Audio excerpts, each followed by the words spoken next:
Hi, welcome to Budget MTG Decks. All magic fun, all cards under $1. I'm David, and today we're going to learn how sorceries and instants work.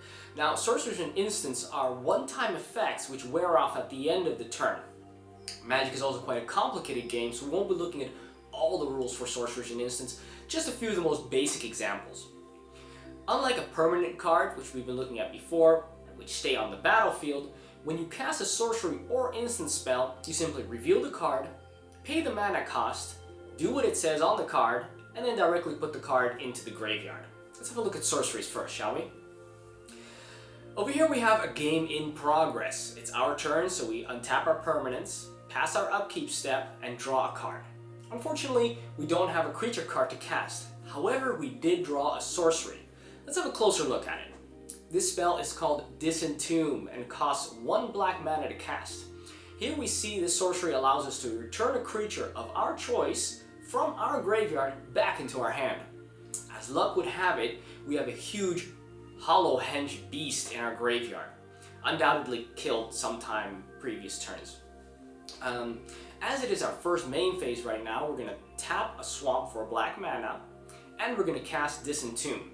We simply reveal the card, return hollow henge to our hand, and put Disentomb into our graveyard. Now, as we still have 3 forests and 2 swamps left, we may cast hollow henge and put it onto the battlefield. In our combat phase, we decide not to attack with our walking corpse, as our opponent has a Bull Ceradon. And if they decide to block our creature would die and the Bull Ceradon would be fine. We don't really want that. We can't attack with our hollow henge beast as it has summoning sickness this turn, so we skip our combat phase and pass our turn on to our opponent. Our opponent untaps, passes their upkeep, and draws a card. In their main phase, they tap 5 lands and cast Angelic Edict. Now we see here that Angelic Edict is a sorcery, which allows our opponent to exile either a creature or an enchantment of their choice. They target our hollow henge beast and it is placed in the exile zone. Not only is our creature now no longer on the battlefield, we can't even get it back to our hand with a spell like Disentomb. That's pretty nasty.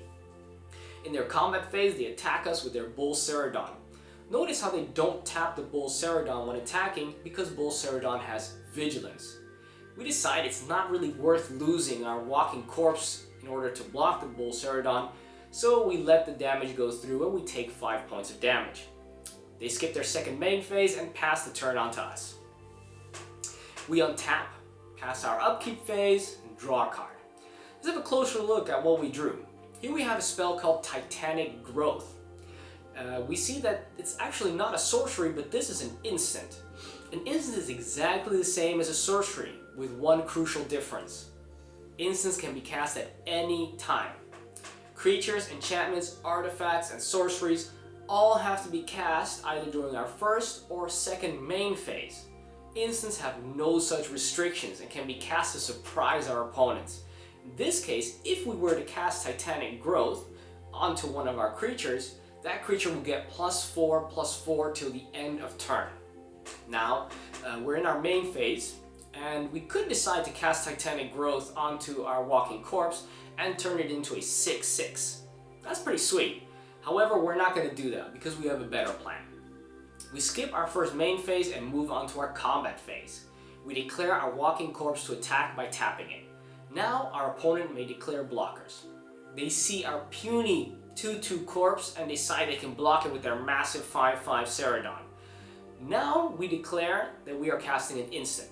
We tap 2 mana and cast Titanic Growth. We target our 2/2 creature and it becomes a 6/6 Titanic Walking Corpse. Our opponent can't back out with their Bull Ceradon now, and the creatures deal damage to each other. The Ceradon does 5 points of damage to the corpse, and the corpse does 6 points of damage to the Ceradon. The Ceradon gets crushed underfoot and is put into their graveyard. We skip our second main phase and go to our end step, where we remove all damage from our creature and also all buffs, and it reverts to being back to a 2/2. Our opponent then untaps, passes their upkeep, and draws a card. They skip the rest of their turn and pass the turn to us. This will be the last turn for the sake of this tutorial. We begin our turn, untap our permanents, and pass our upkeep step. Then we draw a card. We draw an Aura enchantment. This one is called Dark Favor and gives one of our creatures, which we enchant, +3/+1 for as long as it's attached to it. If we do cast this, it will also cost us 1 life in addition to its normal casting cost. Well, that doesn't really matter to us, so we just paid 2 mana to enchant our Walking Corpse, and now we have a 5/3 Walking Corpse.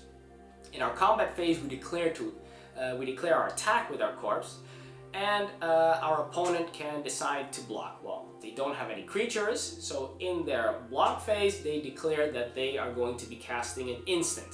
They tap 2 mana and they cast Lightning Strike. They choose to deal 3 points of damage to our enchanted Walking Corpse, and it's destroyed. Both the corpse and the aura move into our graveyard before they get a chance to deal combat damage to our opponent. We end the turn, and we also end this tutorial. As we saw, sorceries and instants are one-time effects, but sorceries have to be cast during either our first or our second main phase, and instants can be cast whenever we want to surprise our opponents. I'm David, and this was Budget MTG Decks. Join us next time as we look at how triggered and activated abilities work.